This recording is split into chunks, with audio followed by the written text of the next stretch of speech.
Welcome to the Lowdown. This is an AI-generated open-source news summary for general informational awareness. This product is not intended for use as official intelligence. The views expressed here are solely those of the cited authors and do not reflect the official policy or position of the Department of War, the United States Air Force, or any other U.S. government agency. So, imagine a scenario where a single drone strike halfway across the world just, makes your energy bill spike overnight, or where a confrontation with literally wooden oars in the Pacific dictates the movement of multi-billion-dollar naval fleets. For your situational awareness today, we're doing a deep dive into how deeply connected our global conflicts have really become. Escalating tit-for-tat strikes between U.S. and Iranian-aligned forces are expanding across the Middle East, AOR, directly impacting global energy markets and maritime security. In the European theater, the Russian offensive maintains its maximalist aims amidst confirmed reports from U.S. officials of Ukraine's first F-16 air-to-air kill against a Russian fighter. Concurrently, in the Indo-Pacific, physical confrontations between Chinese and Philippine vessels in the South China Sea have prompted renewed U.S. diplomatic condemnation. Okay, let's unpack this operational picture. I want to start in the Middle East because, well, we need to really understand the mechanism here. We often hear about active combat, kinetic military actions, as if they exist in a vacuum. Right, they definitely don't. Exactly. There's a direct, immediate ripple effect from these strikes right onto global economics. Like, we were talking specifically about your energy supplies. Yeah, if we connect this to the bigger picture, the maritime security environment in that region isn't just, degrading. It's actively reshaping global trade routes. Right. We're tracking extensive open-source reporting on Houthi attacks targeting Saudi oil tankers. Right. Defense reporting indicates that the Houthis are claiming strikes on 2 vessels in the Red Sea. And this isn't just harassment. They're using a coordinated mix of ballistic missiles, cruise missiles, and drones. And we have corroboration on that, too. Maritime trade organizations confirmed an attack took place about 70 nautical miles southwest of al-Shuqaiq in Saudi Arabia. At the same time, the Saudi transport authorities put out a statement identifying one of those targeted vessels as the Encilia. Oh, wow. Yeah. Yeah, they noted the ship suffered a bow fire from the strike. Thankfully, there were no casualties among the crew. But, the economic shockwave from a burning oil ship is huge, right? Massive. The economic impact is moving from theoretical to highly quantifiable, like almost overnight. If you look at the shipping data compiled by defense analysts, at least 7 massive commercial vessels have entirely changed their course to avoid the Bab al-Mandeb Strait. And just to clarify for everyone listening, the Bab al-Mandeb Strait is a massive maritime choke point. If you can't go through there, you are taking the incredibly long, incredibly expensive detour around the entire continent of Africa. Spot on. And we actually have the numbers on that drop-off. Trade intelligence data shows that daily crossings in the Strait of Hormuz have dropped by 31%. Wow. Yeah. And crossings in the Bab al-Mandeb Strait are down by 34%. So when a third of the world's commercial traffic just vanishes from a primary artery, the markets react violently. Which brings us to the pump. Recent market reporting shows that Brent crude oil just hit $100 a barrel for the first time since May. That is a sudden 6% spike. Right. And analysts are directly attributing it to these attacks on shipping. But here's where it gets really interesting analytically. Saudi Arabia isn't just sitting by. No, they're not. Defense tracking notes they are actively diverting millions of barrels of oil every single day via pipeline to their Yanbu port on the Red Sea. They're basically trying to physically bypass the hostilities in the Persian Gulf. It's a massive logistical workaround, but we also have to flag a developing claim that could complicate that even further. Joint Maritime Information Centers are reporting that regional sources say Iran has instructed the Houthis to be ready to close the Red Sea oil route entirely. Entirely? Like, how does that even work? Well, the claim suggests they are preparing for a total area denial operation if the United States strikes Iranian power infrastructure. They are essentially holding global shipping hostage as a strategic deterrent against U.S. strikes. And speaking of U.S. strikes, the operational tempo is not slowing down. Based on military announcements, the U.S. just concluded its 12th consecutive night of strikes on Iranian targets. Right. And the stated objective there is straightforward, degrade Iran's ability to attack civilian mariners and commercial vessels. Yeah, the target list they are hitting is extensive and highly specific. Open source intelligence details that U.S. forces hit installations at Bushehr Airport and Larak Island. They also struck the Bakradian barracks in Baybahan. But What's fascinating here is the strike on the Parchin military complex near Tehran. Yeah, the Taliban 2 facility specifically.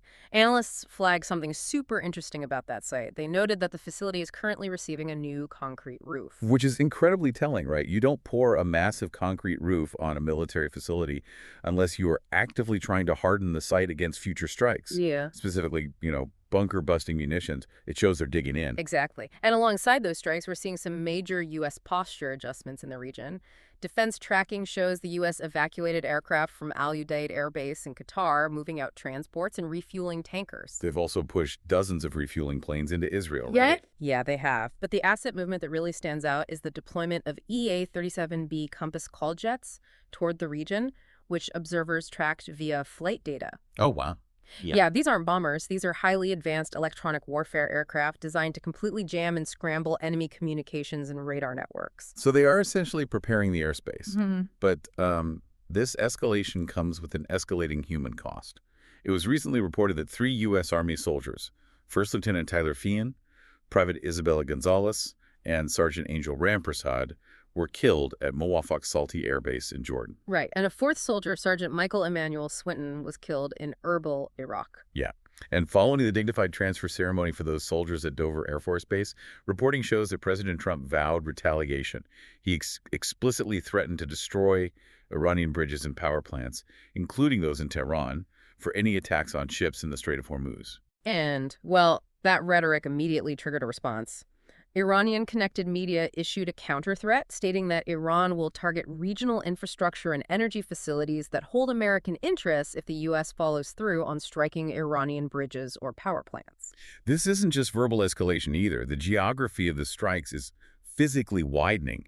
Intelligence analysts are tracking Iranian strikes on multiple coalition bases. Yeah, we're talking Ali al-Salam and Bubiyan Island in Kuwait, King Abdulaziz Air Base in Dhahran, Saudi Arabia, and King Faisal and Prince Hussein air bases in Jordan. Fortunately, Jordanian air defenses successfully intercepted 4 out of the 6 incoming missiles there. Right. And the secondary regional impacts are really rippling out. For example, reporting indicates Hezbollah is now claiming that Lebanese Shia are facing discrimination at Beirut's Rafik Hariri International Airport. Which is likely a calculated narrative designed to remobilize their base of support. Exactly. Meanwhile, U.S. Secretary of State Marco Rubio publicly dismissed the possibility of Syrian military intervention in Lebanon, and internally in Iraq, the Prime Minister just appointed Lieutenant General Zaid Hoshi al-Musawi to lead the counterterrorism service alongside a new federal police commander. Okay, so looking at the strategic geometry of these blockades, I have a question about this symmetry here. Do the intelligence sources assess the U.S. naval blockade on Iran as having a disproportionate or symmetrical economic impact when compared to the Houthi blockade on Saudi ports? That's a great question. Because it feels like the U.S. controls the water, but Iran is still, finding a way. It's definitely an asymmetric workaround. So to bypass the maritime choke point created by the U.S. blockade, reporting shows that Iran is rapidly expanding its land-based trade with Pakistan. Right. The Iranian interior minister actually just announced an agreement targeting $10 billion in bilateral trade. They are utilizing vast land routes to completely circumvent their restricted access to the sea. Which perfectly illustrates how global military logistics are having to adapt in real time. And, well, that brings us to the European theater. The immense strain on layered air defenses is a critical focal point in both the Middle East and Eastern Europe. But in Ukraine, we are looking at a historic aviation milestone. We really are. According to Defense Reporting, General Dan Kane, the chairman of the U.S. Joint Chiefs of Staff, confirmed to lawmakers that a Ukrainian F-16 shot down a Russian fighter jet for the first time. Yeah, open-source analysis notes the target was likely a Russian Su-35S multi-role fighter, which was downed on July 8th. The reports suggest the engagement utilized an AIM-120C8 AMRAAM missile. Right. Now, Ukrainian F-16s have already been up there successfully hunting down drones and cruise missiles, but, taking down a crewed fighter in air-to-air combat is a completely different threshold. Yeah, it is. But this raises an important question, and I want to push back a bit on the operational weight of this shootdown. It's historic, certainly, But do the defense sources frame this air-to-air kill as a strategic turning point in the trajectory of the air war? Like, does this mean Ukraine now controls the skies? I see where you're going with that, and the military assessments actually provide a very explicit answer addressing exactly that. They conclude that no, it doesn't fundamentally alter the balance of air power. Right. It definitely raises the risks for Russian pilots and proves Ukraine is getting highly proficient with Western systems. But strategically, Russia still retains massive numerical superiority in combat aircraft, and they maintain an incredibly dense web of surface-to-air missile coverage across the theater. One jet down just doesn't dismantle that network. Which contextually aligns with the political posture we're seeing. Intelligence tracking reports that Kremlin spokesperson Dmitry Peskov is still reiterating Russia's maximalist demands, which are based on President Putin's June 2024 speech. They are not backing down. Not at all. In fact, financial reporting cites sources close to the Kremlin, saying Russia is actively seeking to establish a buffer zone and has zero intention of returning any currently occupied territories. Right, a buffer zone essentially meaning they want to hold enough Ukrainian land so that their own birders are out of standard artillery range. Diplomatically, things are just as tangled. How so? Well, reporting indicates Russian Foreign Minister Sergei Lavrov is claiming that unspecified agreements were reached with the U.S. at the August 2025 Alaska summit. But we have to contrast that directly with statements from U.S. Secretary of State Rubio, who went on the record in June explicitly denying that any such agreements ever took place. Interesting. And if we look inside Russia's borders, the domestic conditions are incredibly strained, right? Open source tracking highlights that the Russian State Duma just passed a bill to recruit individuals with unexpunged criminal records for military mobilization. Yeah, and economically, President Putin has been downplaying domestic issues in recent meetings. But analysts point out that this is happening alongside a sharp decline in the IMOX stock index, widespread reports of unfulfilled gasoline requests, and rising inflation metrics. Wow. Unfulfilled gasoline requests in Russia. Yeah, and that data was actually provided by the Russian Food Supplier Association itself. That's very telling. And on the battlefield, the leadership is shifting. Reporting notes Ukrainian President Zelensky just appointed Major General Ihor Skybyuk as the new chief of the general staff. Right. We're also seeing a massive informational disconnect regarding territorial control. Independent assessments state that Russian forces have seized 81.1 square kilometers of territory so far in 2026. However, the Russian Ministry of Defense is officially claiming they have taken 2,226 square kilometers. That is a staggering discrepancy. I mean, how do you even fake a discrepancy that large? Well, analysts warn that the Russian Modi is actively utilizing AI-altered flag-raising footage. They digitally manipulate videos to make it look like they've secured key towns, basically exaggerating their advances to project success to their domestic audience. So while they're claiming massive sweeps, the reality on the ground is much more grueling. Tactically, frontline reporting confirms Russian advances in the Kostiantynivka and Dobropilya directions. But over in the Kupiansk direction, it's a totally different story. Right. A high density of Ukrainian drone activity is completely halting Russian advances there. They're targeting supply lines, which is compounding severe fuel and vehicle shortages among Russian frontline units. Like the tanks up front literally can't move because drones are taking out the gas trucks miles behind them. It's a brutal war of attrition on logistics, and military tracking details how deep these strike campaigns are going. Ukraine recently targeted logistics hubs in Krasnodar and Stavropol belonging to a massive Russian e-commerce company because those hubs are utilized to supply Russian forces with drone components. Oh, wow. So they're hitting commercial infrastructure that's been co-opted. Exactly. Ukraine also struck energy infrastructure down in occupied Crimea. On the other side, Russia is still launching massive barrages. Defense monitors tracked a major overnight attack featuring 216 drones, one Iskander-M ballistic missile, and 3 Kh-5969 cruise missiles. Yeah. The Ukrainian Air Force managed to down 204 of those drones and all 3 cruise missiles, which again speaks to that intense strain on air defense systems we mentioned earlier. And just as a quick regional note, open source reporting flagged that the Belarusian defense minister formally informed President Lukashenko that there was no imminent military threat from either NATO or Ukraine. So we have this high-intensity kinetic warfare in Europe and the Middle East. But if we shift our focus to the Indo-Pacific AOR, Allied forces are dealing with an escalating, yet currently non-kinetic maritime confrontation in the South China Sea. Yes, Let's look at the South China Sea because the tactics here are completely different from what we see in the Red Sea.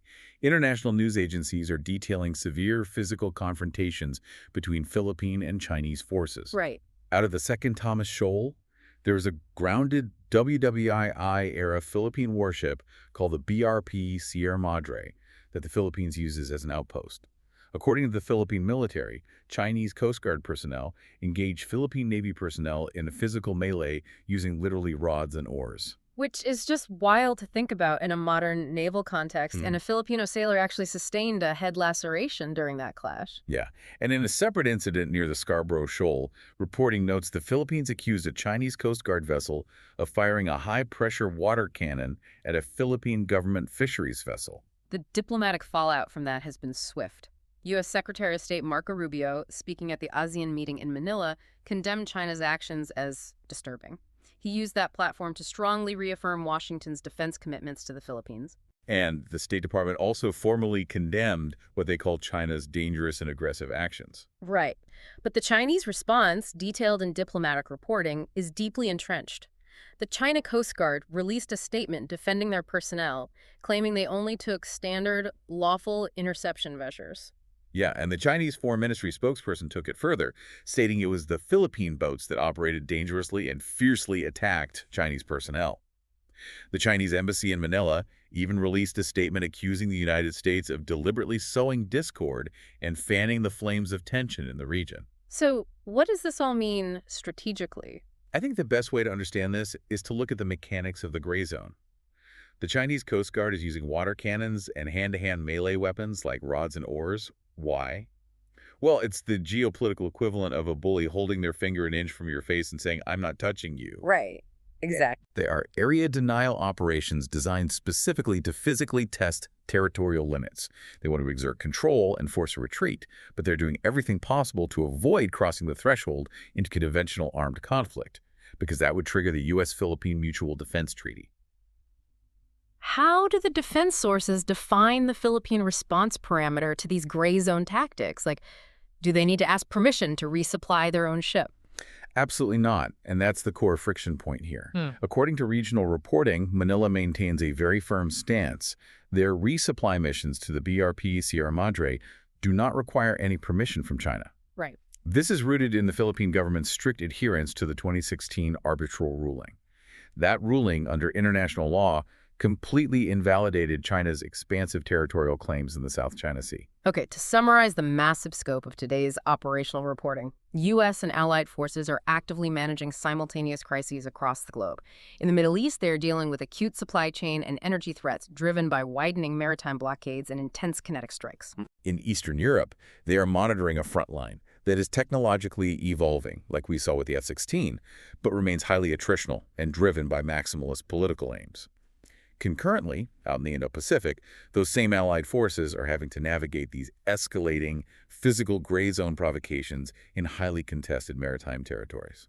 Thank you for attending this deep dive briefing of the Lowdown. We want to leave you with a final strategic question to explore independently based on today's briefing. Consider the compounding logistical strain on global military supply chains. If the ongoing active maritime blockades in the Middle East ultimately intersect with the physical territorial disputes in the South China Sea, could that convergence potentially force a massive global recalibration of international naval asset distribution? Like, can a modern navy effectively police the Red Sea and the South China Sea at the exact same time? Something to think about.